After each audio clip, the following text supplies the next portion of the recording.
61-year-old Marietta Allison was shot to death Friday night in an area of the Heights most would consider safe. Police say Darius Dwayne Hall Marietta and was later found driving her vehicle.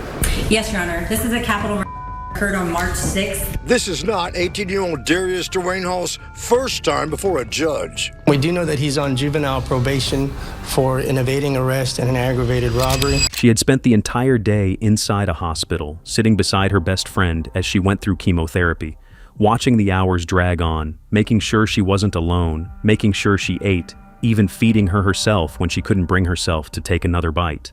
And by the time they finally left that night, exhausted, drained, and ready to rest, all she wanted to do was get her friend safely inside and call it a day. But instead of parking right in front, she chose to drop her off at the door first, so she wouldn't have to walk, so she wouldn't have to take another step after everything she had already been through. And then she said she would go park the car and be right back. But seconds after she walked away, a scream cut through the quiet street, sharp enough to stop everything, followed immediately by a single sound that no one there would ever forget. And just like that, the night changed. But before we begin, if you find this video interesting, please give it a like at the end and tell me what you think about the case. It really helps the channel. Let me know in the comments where you're watching from. And don't forget to subscribe for more. Thank you. This video is created solely for educational and documentary purposes. It does not endorse, glorify, or condone any of the criminal actions or individuals described in this case. Viewer discretion is advised.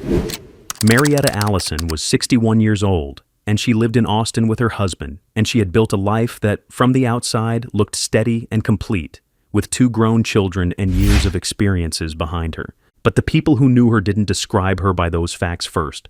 They described her by how she treated them, and that is where her story really begins, because again and again, the same thing kept coming up. And that pattern became even clearer when her best friend, Cassie Daniel, was diagnosed with stage 4 cancer, because in that moment, while most people would have needed time to process something that heavy, Marietta made a decision almost immediately, and she acted on it. She cut her trip short, she came back home, and instead of trying to balance her own life separately, she brought her friend into it, opening her house and making space, both physically and emotionally, so that Cassie wouldn't have to go through that experience alone. And it didn't stop at offering a place to stay. She adjusted her own schedule, she put work on hold when she needed to, and she stayed present through the appointments, through the uncertainty, through the long days that came with treatment, and she did it in a way that made it feel natural, like this was simply what she was meant to do. And later, when Cassie tried to explain what that meant to her, she said, her number one mission was to help me beat this cancer. And that wasn't just something said after the fact to make sense of what had happened. It reflected exactly how Marietta had been living in the weeks leading up to that night, because everything she did pointed in that direction. Everything she prioritized, every decision she made, it all came back to the same thing, making sure her friend had a real chance to get through something that could have easily been faced alone. On March 6, 2026, they made the drive from Austin to Houston, and from the start of that day, everything revolved around one thing: getting through the treatment, getting through the appointments, and staying steady through whatever came with it. So they spent hours inside MD Anderson Cancer Center, moving from one part of the process to another. And so when they finally left, it was already late, around 10:50 p.m., and the day had taken everything it was going to take from them, and all that was left was getting to the apartment, getting inside, and resting. And that's exactly what they did. They drove through the quiet streets of Houston Heights. And when they pulled up to the apartment, instead of parking and walking together, she brought Cassie and her father right up to the entrance, making sure they didn't have to take another step after everything they had already been through. Then she said she would go park the car and be right back. But she didn't make it back. And the time between when she walked away and when everything changed was only a few seconds, because almost immediately, a scream broke through the street, and it was followed by a single loud pop that made it clear this wasn't normal. And inside the apartment, Cassie heard it, and she reacted instantly, reaching for her phone and calling Marietta, expecting her to answer, expecting this to be nothing more than confusion or a misunderstanding.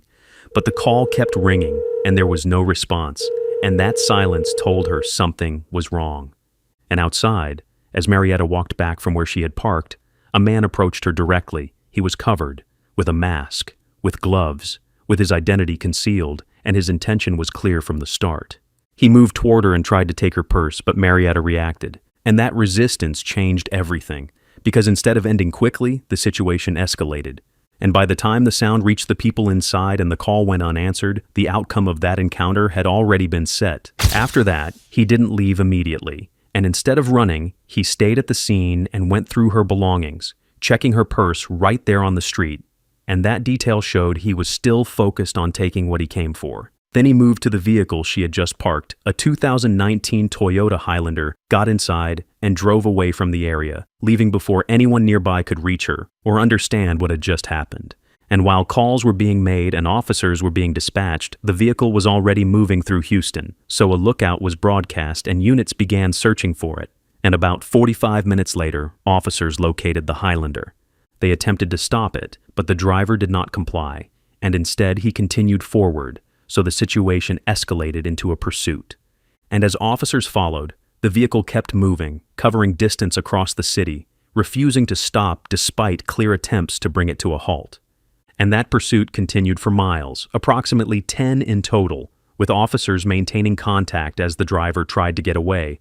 But that movement ended when the vehicle crashed near the Southwest Freeway and Kirby area, and that crash brought the pursuit to a stop, but not the suspect. Because immediately after the vehicle came to a halt, he got out and ran, moving away from the crash and into nearby properties, so officers shifted from vehicle pursuit to foot pursuit immediately. And as he ran, he moved through an Olive Garden, then through a veterinary clinic, and then over a fence, using those locations to break line of sight and increase distance. And then he entered an apartment complex, continuing without stopping. But once inside that complex, his actions changed, because instead of continuing to run, he focused on avoiding identification.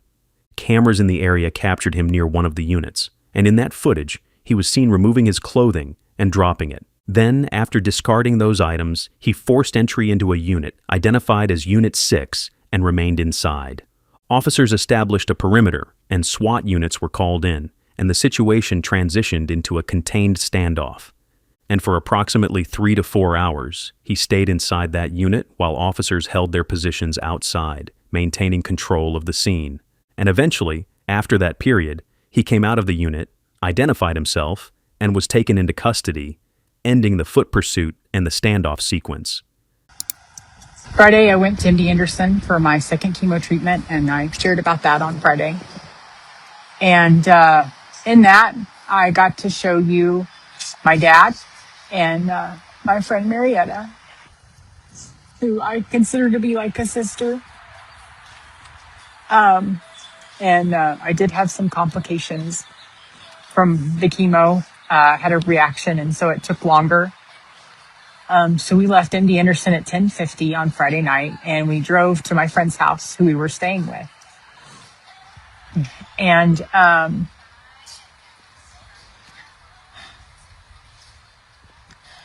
my friend Marietta was driving my car, and she dropped my dad and I and the luggage off at my friend's elevator. And then she went to park the car. And when she parked the car, on her walk back, she was we were in Houston, and they have caught the guy. He stole my car, and I asked them, because I saw her purse down the way from her body, and I asked if they had taken the key and he had stolen the car, because I thought that's a way that we could track this person. And they did, and he stole the car. He totaled the car. There were 2 guns in the car that he put there. They were not my firearms. He then escaped on foot and entered an apartment complex and barricaded himself into a vacant apartment he broke in. And the SWAT team was able to get him out after a couple of hours and arrested him. And it turns out he had some similar evading arrest and things like that and a juvenile record, and he was out on probation. And that's when all this happened on Friday night. So a friend of mine told me that there was a rumor in some circles that I was the one that was killed, and I was not. I think there was a press release that the Houston police put out. This was in a good neighborhood. It was in the Heights. You might have seen some news coverage about a woman being killed on 20th Street in Houston. And that was my sister, Marietta. And she's the person, she and her husband are the people that I'm living with right now. And she came back to take care of me while I was going through cancer. Down with him after the arrest, read him his rights, and then asked what happened that night, and he chose to talk, so he began confirming parts of the timeline that were already supported by evidence. He said he was in the vehicle, and he admitted he ran from police, and he confirmed he broke into the apartment unit, and he acknowledged that he removed and discarded his clothing while fleeing. And those statements matched what officers had already observed, so they placed him directly inside the sequence after the vehicle was taken. But when the questioning moved to the point where everything started, his answers changed, and he denied any involvement in the shooting, and he said he didn't know anything about it. And then he gave an explanation, claiming he got the vehicle from a friend earlier that night, around the evening hours, and that he was simply driving it when police tried to stop him.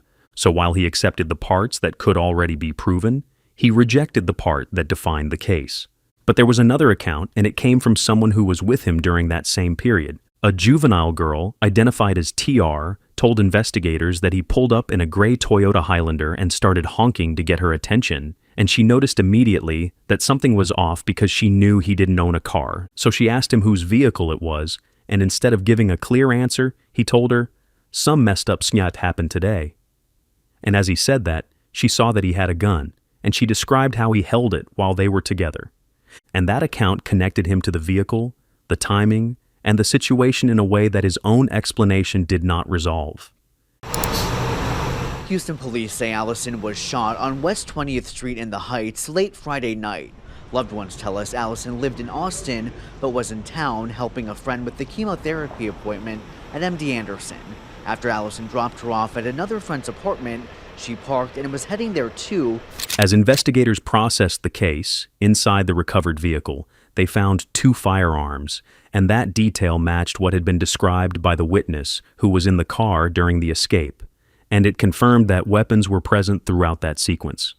And surveillance footage from the apartment complex showed his movements after the crash, including the moment he removed and discarded his clothing, so the actions he admitted during questioning were now supported by recorded evidence. And the clothing that was discarded was later recovered, which placed him directly along the route he took while fleeing. But he wasn't new to the system, and that's what made this part of the case stand out as investigators and prosecutors laid out his background. At the time of this incident, Darius Dwayne Hall was already on active juvenile probation, and that probation wasn't for a minor offense. It was tied to multiple charges that had already placed him on the radar of the justice system. Records showed that he had been involved in aggravated robbery, and there were additional charges that included unauthorized use of a vehicle, evading in a motor vehicle, and aggravated assault involving a weapon. And those cases had already resulted in a sentence structure where he received 10 years. But a portion of that was probated, meaning he remained in the community under supervision through 2027. It meant that on the night this incident happened, he wasn't someone unknown to the system. He was someone already being monitored, already having gone through the process, and already given a structured opportunity to remain outside custody under specific conditions. In Houston Friday night, helping a close friend who was receiving cancer treatment at MD Anderson. Police say after Allison dropped her friend off at an apartment in the Heights, she was shot in the neck by an 18-year-old man during a robbery and carjacking. This is senseless. This doesn't make sense. Marietta would have supported the young man that did this. Marietta would have done anything to help him, even with a gun in her face. She would have gone back to try to understand his pain. The suspect, Darius Dwayne Hall, was taken into custody hours later after a standoff near the Southwest Freeway and Buffalo Speedway. Court records show he was on community supervision for several charges, including aggravated assault with a deadly weapon. Now, along with a capital murder charge, Hall is facing federal carjacking and firearms charges. Randazzo says the suspect took away a loving wife from her husband. His number one source of support is taken from him. So this is, fortunately, he has a community of hundreds and hundreds of people there to support him. But she says her friend wouldn't want people to hold on to anger. But despite that, he was still out, still active, and still able to move freely within the same environment where this incident unfolded. On March 9th, 2026, just days after the incident, he was brought before a Harris County judge, and that was the first time the charges were formally laid out in court. And they reflected the full sequence of what had happened that night, including capital evading arrest and tampering with evidence. And during that hearing, the court also considered his background, because at that time, Darius Dwayne Hall was already on active probation for prior violent offenses, so this wasn't an isolated case, it was part of an ongoing record. The suspect, 18-year-old Darius Hall, appearing in court today, charged with capital murder as well as evading arrest and tampering with evidence. He proceeded to try to rob her and steal her purse. The complainant fought back. He then produced a firearm and shot her in the neck. Allison died at the hospital. Prosecutors say Hall took Allison's car, led police on a chase, and was eventually taken into custody after an hours-long standoff at an apartment near the Southwest Freeway. And tonight, we've learned from court records that Hall was already on community supervision for a long list of charges, including aggravated assault with a deadly weapon. That's not sitting well with loved ones. What is going on with our system? What is happening? Why is he not getting something to make sure that he's not out there doing that? As they process this unimaginable loss, friends are holding on to their memories of Allison. She has touched so many lives. The ripple of who she was will continue to live on far beyond her. She's impacted so many of us in so many powerful, profound ways. A judge denied Hall bond this morning. He's still here inside the Harris County Jail tonight and is expected to be back in court later this month. And after reviewing those details, Judge Dan Simons made a decision, and bond was denied, which meant he would remain in custody as the case moved forward. But the courtroom didn't end there, because both sides addressed the case directly, and the defense stated that he was presumed innocent and referred to him as a father and a son, arguing that the legal process should determine the outcome. However, that position was countered immediately, because a victim advocate responded by focusing on Marietta and what had been taken from her, stating, "It wasn't enough to rob her, he robbed her of her life." And while that question remained unresolved, the impact of the case continued through the people affected, because Cassie was still undergoing treatment, but now she was doing it without the person who had been supporting her, and when she spoke about it, she said, "The devil picked the wrong person, because now there's more to fight for." And that statement reflected how the loss changed her, but also how it continued to drive her forward. And that brings us to the end of this case. What are your thoughts on this case? Let us know in the comments. If this story shook you, there's more on the channel that dives into cases just as haunting. Don't forget to subscribe, hit that like button, and share this video. It helps keep these stories from being forgotten. Thanks for watching, and I'll see you in the next one.